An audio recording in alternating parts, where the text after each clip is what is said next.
Small fish cooking.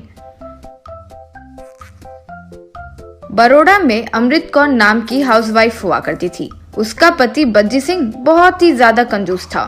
एक ही जो बेटी थी उसकी अभी अभी शादी करवाया था, इसलिए दामाद को त्योहार पर दावत के लिए बुलाया था। ओ जी, हमारी बेटी शादी के बाद पहली बार घर आ रही है। हमारे दामाद भी फर्स्ट टाइम त्योहार पर घर आ रहे हैं। क्या क्या वैरायटीज बनाऊं जी? उस दिन जब हम उनके घर गए थे, वे हमारी अच्छे से मेहमान नवाजी किए थे। हमारे लिए इतने सारे पकवान भी बनाए थे। हमें भी कुछ अच्छा करना चाहिए जी। हमारे पकवान को देखकर वे फिदा हो जाने चाहिए। कहिए क्या क्या बनाऊं? एक काम करते हैं, मैं लिस्ट बताती हूँ, आप लिखते रहिए।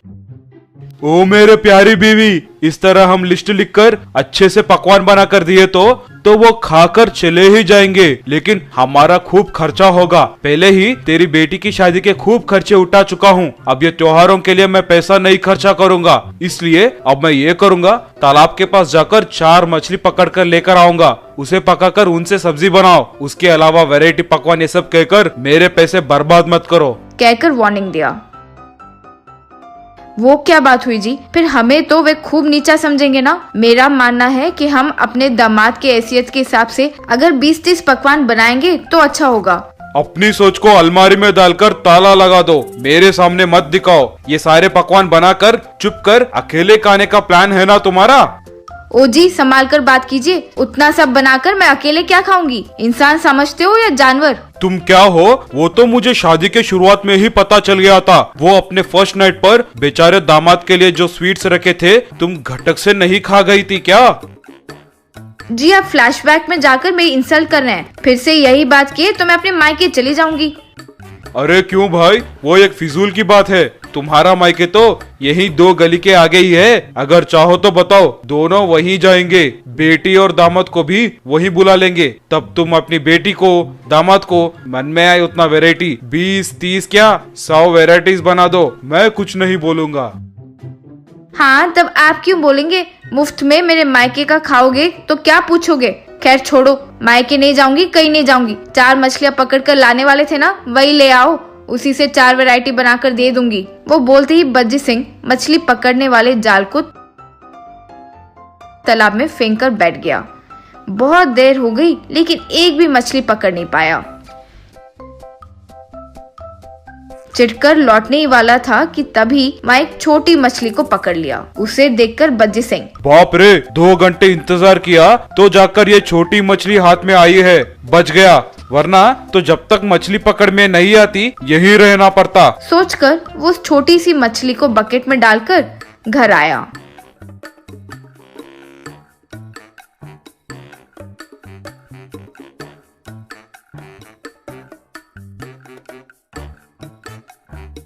पत्नी अमृत कौर को बुलाकर बज्जी सिंह, अरे अमृत, ये देखो, इस बकेट में से मछली निकालकर मन में आए उतना वैरायटीज बना लो। दामाद जी को खुशी से खिलाओ और बाकी के तुम खा लेना।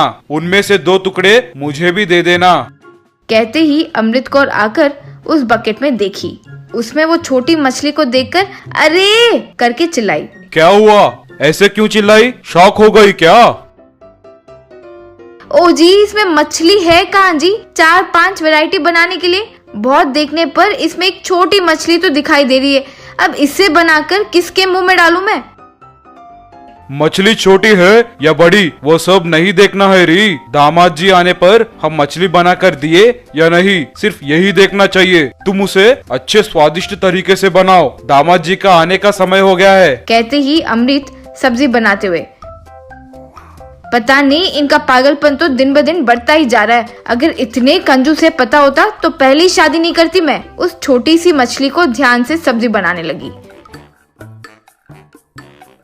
तभी बेटी और दामाद आए।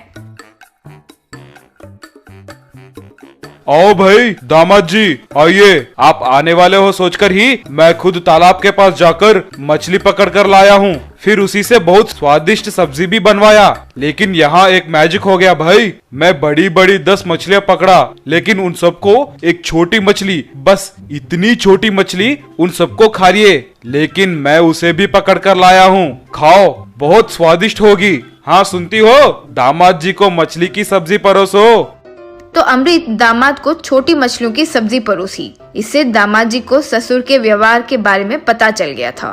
बेचारी अमृत छोटा मुंह लेकर बैठ गई थी। सासू माँ, आप चिंता मत कीजिए। आप जो जो पकवान बनाना चाहते हो वो सब मैंने आपकी बेटी से मालूम कर लिया है और वो सब ऑनलाइन फूड ऑर्डर किया हूँ। वो सब आने के बाद परोसना, सब खुशी से मिलकर खाना खाएंगे। जैसे उसने ये कहा, ऑनलाइन फूड ऑर्डर आने के बाद बज्जी सिंह, क्यों भाई दामाद जी, थोड़ा देखकर खर्चा किया करो। मेरे दहेज के सारे पैसे ऐसे ऑनलाइन फूड के लिए ही खर्च कर रहे हो क्या? आखिर कुछ नहीं बचेगा। ससुर जी, हमारे अपने लोग खुशी से नहीं रहेंगे तो हमारे पास जितना भी पैसे हो क्या फायदा? बोलिए, जीने के 4 दिन खुशी से रहकर जीना चाहिए। कहकर खुशी से खाना परोसकर खाने लगे। मुझे ये बेकार का खाना कुछ नहीं चाहिए। वो दो, वो छोटी मछली की सब्जी मुझे दे दो, काफी है। कहते ही उसे वही दिए। वो खाने के बाद फिर वो मछली उसके गले में अटक गई और बाहर निकल ही नहीं रही थी और उसे बहुत तकलीफ होने लगी। आखिर अस्पताल में भर्ती होने के बाद एक ही साथ लाख रुपए का खर्चा हो गया था। Magical mixer. पहलगांव नाम के गांव में एक बूढ़ा और बुढ़िया रहते थे। उनके साथ उनका बेटा, बहू, पोता और पोती भी रहते थे। उन सब की अलग अलग समस्याएं थीं। दोनों बुजुर्ग उम्र ढल जाने के कारण कोई काम नहीं कर पाते थे और बिस्तर पर ही पड़े रहते थे। उन्हें देखकर उनकी बहू, हाय हाय, इन बूढ़ों की तो क्या किस्मत है, क्या ठाठ है, बिल्कुल राजाओं वाले ठाठ हैं। सब कुछ बिस्तर पर ही पहुंच जाता है। अरे पैर नीचे रखने की भी जरूरत नहीं पड़ती। यूं उन बुजुर्गों के सामने ही बुदबुदाती रहती थी। ये सुनकर वे दोनों दुखी होते थे। ये सुनकर एक बार बुढ़िया, क्यों भवानी बेटे, बात बात पर तुम इतनी नाराज क्यों होती रहती हो? अब उम्र हो गई है तो तुम पर निर्भर है, वरना जब जवान थे तो खूब भाग-दौड़ करते थे बेटा। हम अपने बुजुर्गों से ऐसे नहीं बात करते थे, जानते हो। अरे उन दिनों की बातों से मुझे क्या लेना देना। अच्छा होता यदि हम भी आप जैसे जल्दी से बूढ़े हो जाते, तब सब कुछ हमें भी बिस्तर पर बैठे बैठे ही मिल जाता था। हम तो बेटा इस बात पर दुखी हैं कि ऐसा बुढ़ापा क्यों दिया भगवान ने, जहाँ लोगों के ताने सुनने पड़े। हम फिर से जवान हो गए तो यूं ताने तो नहीं सुनने पड़ेंगे। हम बाहर व्यक्त नहीं कर पाते बेटा, पर अंदर से बहुत दुखी हैं। तभी पति को घर के अंदर आते हुए देखकर, अजी सुना, कहते हैं कि मैं माँ और बाबूजी को परेशान करती हूँ और वो बहुत परेशान है, कहकर शिकायत करने लगी। ये सुनकर बेटा, अरे बस करो, घर आते ही शुरू हो गए। ये क्या जिंदगी है, कमबख्त नौकरी, ऑफिस में टेंशन, बॉस की परेशानी और घर आए तो पत्नी का रोना धोना। ये सब छोड़ वो उन बच्चों की तरह रहते तो कितना अच्छा होता। यूं खेलते कूदते, वक्त पर खाते और मजे करते। वैसे वो दिन कहाँ लौटने वाले हैं। खेलते हुए अपने बच्चों को देखकर उसने कहा। ये सुनकर वे दोनों बच्चे पिताजी के पास दौड़ते हुए आकर, क्यों पिताजी, आप सोचते हो कि बच्चों की जिंदगी बेहतर है? खास बढ़िया है। हम यदि कुछ करते हैं तो कहते हैं तुम अपनी उम्र के हिसाब से रहो, खेलते हैं तो मारते हैं, जब देखो पढ़ाई पढ़ाई करके पीछे पड़े रहते हैं। हम तो इस बात पर हैं कि हम कब बड़े हो जाएंगे और पढ़ाई से छुटकारा पाएंगे, कहकर उनका दुखड़ा रोने लगे। यूं ये सब बातें कर रहे थे कि एक स्वामी जी उनके घर भोजन करने आए। सबने उनको प्रणाम किया और अतिथि देवो भव शिष्टाचार का आदर करते हुए उनका स्वागत किया, उनका आशीर्वाद लिया। उनका अतिथि सत्कार से प्रसन्न होकर स्वामी जी, मैं समझ गया, तुम सबके मन की समस्याएं मैं समझ गया, ये लो, कहकर एक जादुई मिक्सी को प्रकट किया। उसे देखकर बूढ़ा, ये क्या है स्वामी जी? एक बार आप सब इसमें प्रवेश करें। तब बूढ़े एक जार में, बेटा एक जार में, बहू दूसरे जार में और दोनों बच्चे छोटे छोटे जार में प्रवेश हुए।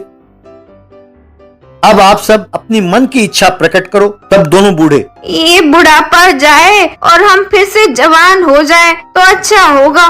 मैं बच्चा हो जाऊं तो अच्छा होगा। मैं जल्दी से बूढ़ी हो जाऊं तो कितना अच्छा होगा। पोता पोती, ये बचपन से छुटकारा मिले और जल्दी से बड़े हो जाए तो कितना अच्छा होगा। बस स्वामी जी ने तथास्तु कहकर आशीर्वाद किया। वो जादुई मिक्सर घूमने लगा। बस बूढ़े जवान हो गए, बेटा बच्चे में बदल गया, बहू बूढ़ी हो गई। और बच्चे जवान हो गए। सब अपने आप को देखकर हैरान हो गए। स्वामी जी को धन्यवाद कहा। स्वामी जी चले गए, पर जाते जाते उन्होंने कहा, जब आप ऊब जाएं तो फिर से इस मिक्सी जार में प्रवेश करें और मुझे याद करें, आपको अपना पुराना रूप लौट आएगा।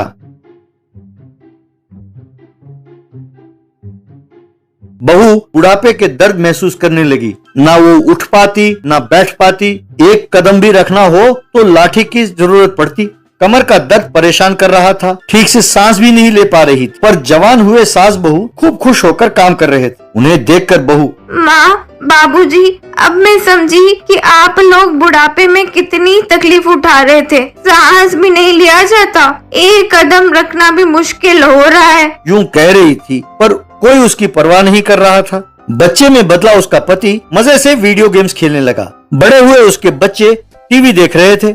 जवान हुए सास ससुर घर में काम कर रहे थे। उन्हें देखकर बहू, मैं आप लोगों से बात कर रही हूँ, कोई मेरी बात क्यों नहीं सुनता? कोई मेरे पास आकर बैठकर मुझसे बातें क्यों नहीं करता?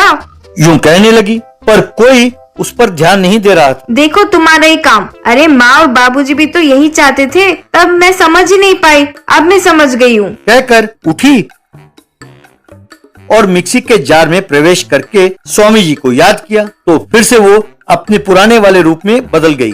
टीवी देखते हुए बैठे मजे से वक्त गुजार रहे बच्चों से, ये क्या, जब देखो टीवी देखते रहते हो? जाओ कोई काम धंधा करो, यूं घर बैठे रहोगे तो गुजारा कैसे होगा? चलो उठो, जाओ कमाओ। एक दूसरे को देखकर बड़े हुए बच्चे, हम नौकरी करेंगे? अरे इससे अच्छा तो हम फिर से बच्चे हो जाएं, मजे से खेल तो सकेंगे। यूं सोचकर जार में प्रवेश किया और फिर से बच्चे बन गए। वो अपने पिताजी के साथ जो बच्चा बन गया था खेलने लगे। अजी अब बहुत हो गया बच्चों के साथ खेलना, अब जाओ और अपने पहले वाले रूप में लौटो। घर और दफ्तर को संभालना है। तब बच्चे के रूप में पिताजी, चलो ठीक है, अगर मैं बच्चा बनकर तुम लोगों के साथ खेलता रहा तो तुम लोगों के साथ साथ मुझे भी मार पड़ेगी। मैं जाकर बड़ा हो जाता हूँ।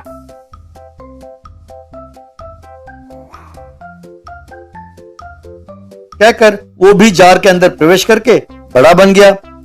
अपने जवान माँ बाप के पास जाकर, माँ, बाबूजी, बुढ़ापे की परेशानी अब आपकी बहू समझ चुकी है, आप फिर से बूढ़े हो जाइए, वो आपकी अच्छी तरह से देखभाल करेगी। नहीं बेटा, रहने दो, उस स्वामी जी की कृपा से हम फिर से जवान हो गए हैं, हम भी तुम्हारे हाथ बटाते हुए जी लेंगे, हम ऐसे ही रह जाते हैं। फिर सब खुशी खुशी रहने लगे।